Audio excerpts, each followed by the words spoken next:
喂，各位同学在，大家好。今日我们要一起拆解一篇超级经典、超级有型的文章，就是孟子的《予我所欲也》啦。準備好了未啊？一起跳入孟子的思想世界，睇下喺我哋上面咁研究啦。喺我哋正式開始之前，不如先嚟個小熱身啊！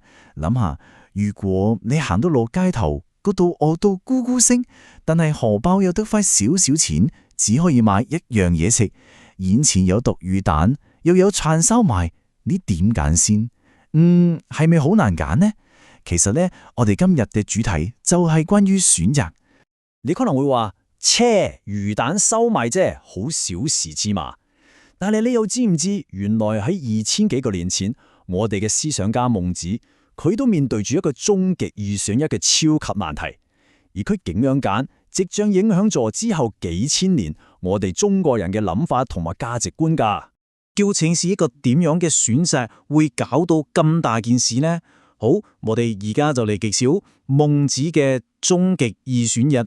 孟子一開波就用咗個好正嘅比喻，佢話魚我好想食，熊掌哇我都好想食。你知啦，熊掌喺古代係米其林3星級數嘅極品美食，比起普通嘅魚更係珍貴好多啦。所以如果兩樣嘢唔可以同時擁有，咁就好明顯啦。咁就係放棄條魚揀熊掌啦，唔使心。跟住佢就用呢個比喻去帶出一個更加深層次嘅道理：生命我想要，但係義義即係道義同原則，我都好想要。嗱，呢處就是整篇文章最核心嘅金句啦。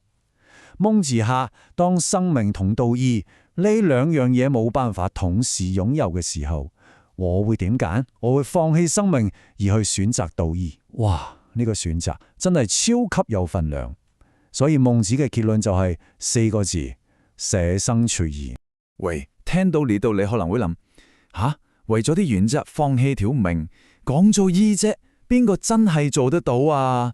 孟子就好似已咗估到你會咁問，所以佢即刻就提出咗一個好重要嘅概念，去證明其實我哋每一個人都有能力做出正確嘅選擇。呢個默味武器就叫做本心。但係第時點解孟上會咁有信心，夠膽使我哋每一個人都識得揀義呢？佢一理據究竟係點咩啊？孟子認為其實每個人一出生，個心漏命都已經安裝做一樣嘢，叫做本心。那個本心就好像我們與生俱來一個內置的道德指南針槓，天生就識得分咩是安，咩是錯。特別是有那種識得為做錯事而覺得醜，見到不好的也會覺得討厭的心，即是所謂的羞惡之心，就是義的源頭啦。會擠講後時口書，所以孟子即刻用咗一個好貼地、好震撼嘅例子。佢話：你想象下，有一道飯，有碗湯，食咗佢就可以生存，咁食暈就會餓死。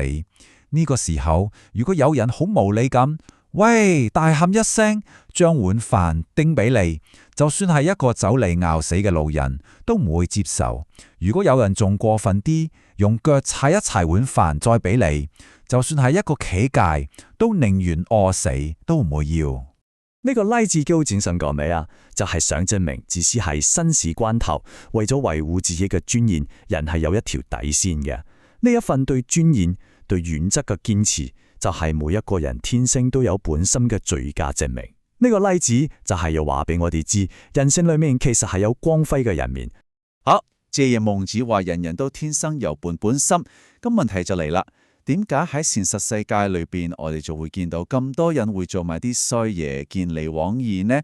孟子就話原因好簡單，因為呢啲人失去本心，即係唔見咗個本心啊。咁究竟係啲咩嘢會搞到人唔見咗個本心呢？孟子就提出咗一個關鍵詞，就係患中。喂，患中唔係一個鐘啊，患中喺古代係指極之豐厚嘅豐祿，我哋可以理解為超之高薪、巨大嘅財富同埋地位。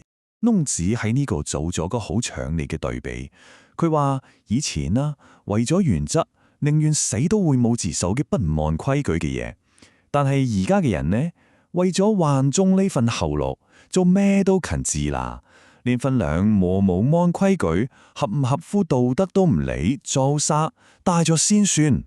點解會搞成咁呢？孟子就分析，咪就係因為地受唔住誘惑咯。例如為咗住靚屋豪仔，為咗有好多老婆仔女服侍，甚至係為咗喺啲從親戚朋友面前威威，等佢哋感激自己。呢啲物質上嘅享受同埋虛榮心，就係令人放棄原則嘅罪魁禍首。所以簡單來講，當一個人為了做了啲身外之物，而放棄了當初連乞丐都不肯放棄的尊嚴同原則，孟子就話，這種行為就叫做失其本心，即是你無見着你與生俱來的良知啊。OK， 我哋理解咗孟子講緊啲咩之後，不如一起來欣賞下他是怎麼樣可以講到更有說服力。孟子的文章出名文氣磅礴，嗰個氣勢勁到好像打風咁。我們可以將他的寫作手法看成是他的辯論必殺技。喺呢篇文章裏面，孟子主要就係用咗3大必殺技。第一招唔係比喻論證，第二招對比論證，跟住第3招就係繁文加排比嘅 combo 組合拳。